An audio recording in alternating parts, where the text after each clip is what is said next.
কাঞ্চনজঙ্ঘা এক্সপ্রেসের দুর্ঘটনায় বিজেপি সরকারকে কাঠগড়ায় তুললেন তৃণমূল মুখপাত্র কুণাল ঘোষ। সাংবাদিক বৈঠক থেকে বিজেপি পার্টিকে এবং বিজেপি সরকারকে সরাসরি আক্রমণ করলেন এই কাঞ্চনজঙ্ঘা এক্সপ্রেসের দুর্ঘটনাকে নিয়ে। বিজেপি সরকারের আমলেই কেন বারবার দুর্ঘটনা হচ্ছে, বিজেপি সরকারকে কাঠগড়ায় তুলে বিজেপি সরকারের বিরুদ্ধে তদন্তের দাবি জানালেন। তো প্রিয় দর্শক, তৃণমূল মুখপাত্র কুণাল ঘোষ সাংবাদিক বৈঠক থেকে বিজেপি সরকারকে এবং বিজেপির এই রেলমন্ত্রীকে কিভাবে তুলোধনা করলেন, তৃণমূল মুখপাত্র কুণাল ঘোষের এই ভিডিওটি ধৈর্য ধরে শেষ পর্যন্ত দেখতে থাকুন। এখনো পর্যন্ত বেসরকারি সূত্রগুলি থেকে যা খবর আসছে, মৃতের সংখ্যা কম বেশি 15। এখনো পর্যন্ত যা খবর আসছে, আরো আহত জখম অনেকে। মাননীয় মুখ্যমন্ত্রী সকাল থেকেই গোটা বিষয়টি তত্ত্বাবধান করছেন। যা যা করণীয় তিনি সমস্তটাই করবেন। রাজ্য সরকার, প্রশাসন, জেলা প্রশাসন সমস্তভাবে উদ্ধারের কাজ চালাচ্ছে। আমাদের দলের সাংগঠনিক যারা আছেন তারাও উদ্ধার কার্যে সহযোগিতা করছেন। কিন্তু সবচেয়ে মারাত্মক কথা হচ্ছে, দেশে এই বিজেপির কেন্দ্রীয় সরকার রেল ব্যবস্থাটা বিপর্যস্ত করে দিয়েছে। ভাড়া বেড়েই চলেছে, কিন্তু ট্রেনের পরিকাঠামো বিপর্যস্ত হয়ে যাচ্ছে।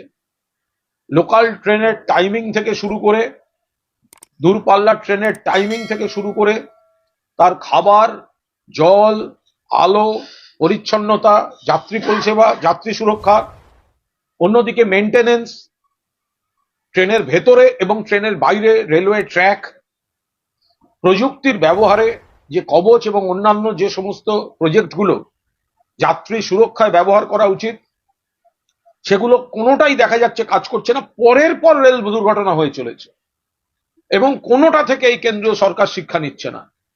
একই লাইনে কাঞ্চনজঙ্ঘা এক্সপ্রেস এবং তার পেছন থেকে এসে মারলো মালগাড়ি। কি করে গেল একই লাইনে দুটো ট্রেন?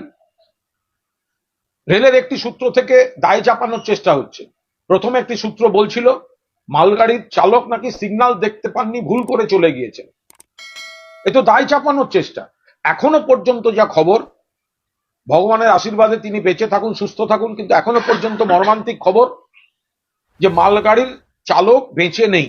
আমরা চাই তিনি বেঁচে থাকুন, কিন্তু এখনো পর্যন্ত খবর চালক বেঁচে নেই। ভয়ঙ্কর দুর্ঘটনায় পেছন থেকে আসা মালগাড়ির চালক এবং কাঞ্চনজঙ্ঘা গার্ড দুজনেরই পরিণতি ভয়াবহ।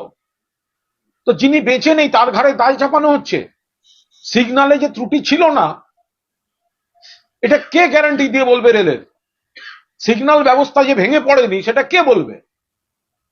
এর আগে ওড়িশায় আমরা দেখেছি, আরো একের পর এক দুর্ঘটনা হয়েছে। এর দায় রেলমন্ত্রীর এবং এর দায় প্রধানমন্ত্রীকেও নিতে হবে। রেল দপ্তরটায় মমতা বন্দ্যোপাধ্যায় যখন রেলমন্ত্রী ছিলেন, একের পর এক যাত্রী সুরক্ষার যে প্রজেক্টগুলো চালু করে এসেছিলেন, আজকে সেগুলোকে তছনছ করে দেওয়া হয়েছে। আজকে বিজেপি রেলটাকে বেচে দিতে ব্যস্ত।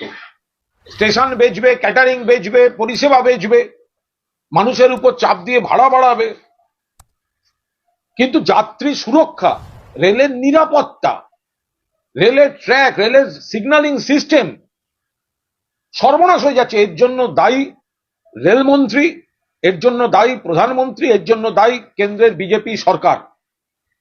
ফলে এদের নৈতিক দায়িত্ব পুরোপুরি এদের নিতে হবে। পরপর এই ঘটনাগুলো ঘটে চলেছে এবং এর তদন্ত প্রথম থেকে চেষ্টা হচ্ছে নজর ঘুরিয়ে দেয়া, দায় এড়ানোর চেষ্টা করছে রেল কর্তৃপক্ষ।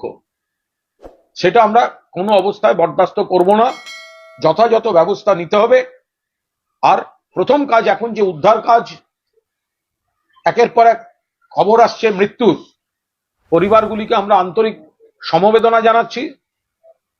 মমতা বন্দ্যোপাধ্যায় মাননীয় মুখ্যমন্ত্রী, তিনি তার কর্তব্য পরপর পদক্ষেপগুলো আপনারা দেখতে পাবেন।